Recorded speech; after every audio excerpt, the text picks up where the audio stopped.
त्यापैकी एक म्हणजे बाल क्रांतिकारक शूरवीर शिरीष कुमार त्यांची तेच संस्कृता. पश्चिम खान देशातील नंदुरबार मधील ही गोष्ट. सकाळी सकाळी तो शिरीषला हाक मारली, अरे शिरीष, जरा येतोस का लढवायला? अगं आजी, आज मी शाळेत लवकर जाणार आहे. आम्ही शाळेत उसळतात लवकर निघणार, झेंडा घेऊन मिरवणूक काढणार.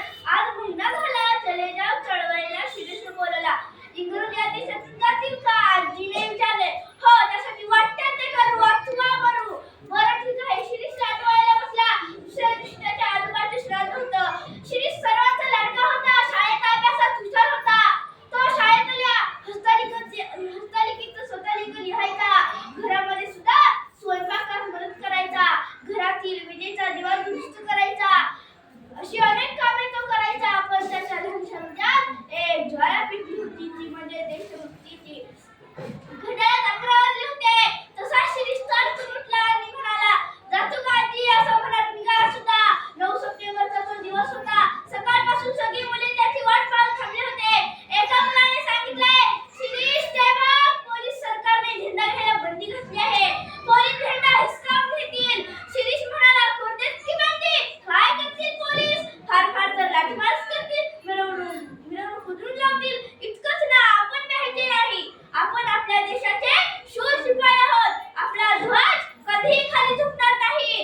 असं म्हटल्यावर सगळ्या मुलांना स्फुरण चढलं. शिरीषने सर्व मुलांना गोलाकार उभे केले. एकाच्या हातात ध्वज दिला. पोलिसांनी ते बघितलं. पोलिसांनी झेंडा हिसकावून घ्यायचा प्रयत्न केला, पण त्यावेळी त्या मुलाने झेंडा दुसऱ्याच हातात दिला. पोलीस तिकडे गेला. त्याने तिसऱ्याच्या हातात दिला. पोलिसाला राग आला. तो तिथून पटकन निघून गेला. मुलांना आनंद झाला. मुलांनी घोषणा द्यायला सुरुवात केली. करेंगे या मरेंगे, 40 कोट नहीं दबेंगे, वंदे मातरम, वंदे मातरम, असा जयघोष करत मुलांनी मिरवणुकीला सुरुवात केली. गावातील सर्व लोक कौतुकाने या मुलांची मिरवणूक पाहत थांबले होते. पोलीस चौकात उभे असताना सुद्धा या मुलांनी खूप धाडस केले. मिरवणूक मुलींच्या शाळेजवळून निघाली. त्यावेळी सर्व मुली सुद्धा जयघोष करत सामील झाल्या. मिरवणूक कोर्टाजवळ आली आणि त्या ठिकाणी शिरीषने भाषण द्यायला सुरुवात केली. शिरीषचे भाषण ऐकायला वकील मंडळी सुद्धा बाहेर आली आणि ते भाषण संपवून मिरवणूक पुढे आली. तशाच त्या आवाजाने पाठीमागून पोलिसांनी लाठीमार, गोळीबार करायला सुरुवात केली. तशाच त्या आवाजाने मुलांची पांगापांग झाली. काही मुले इकडे तिकडे पळायला लागली. काही धीट मुले तिथेच उभा राहिली.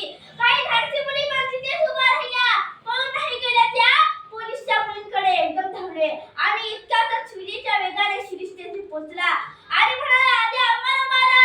ही माझी छाती उघडी आहे. मुलीवर काय गोळ्या धरता? असं म्हटल्यावर त्या पोलिसाला राग आला. त्याने रागाने गोळी धरली. पण नेम चुकला. नेम चुकल्यावर शिरीष पण हसला आणि म्हणाला, नीट नेम धरा, गोळ्या संपल्या तर नाहीत ना? असं म्हटल्यावर त्या रागाने त्या पोलिसाने जवळ गोळ्या धरल्या आणि बाळ शिरीष खाली कोसळला. आणि हा कोण? हा लाल शिरीषचा प्राणप्रिय मित्र. त्यालाही गोळी लागली. घराच्या आड उभा राहिलेला धनुष्य आलं. त्यालाही भुसकून क्रूरपणाने ठार मारलं. आणि हा शशीधर 8 वर्षाचा घनश्याम, त्यालाही गोळी लागली. सर्व कोसळले. पाणी पाणी, अगदी क्षीण आवाजात शिरीष बोलला. लोकांच्या डोळ्यात पाणी आलं. मगापासून सर्व कौतुकाने म्हणत होते, पण हा प्रसंग सर्वांचं मन हिरावून गेलं. एकाने पाणी आणलं, पण इतक्यातच पोलीस गरजला. खबर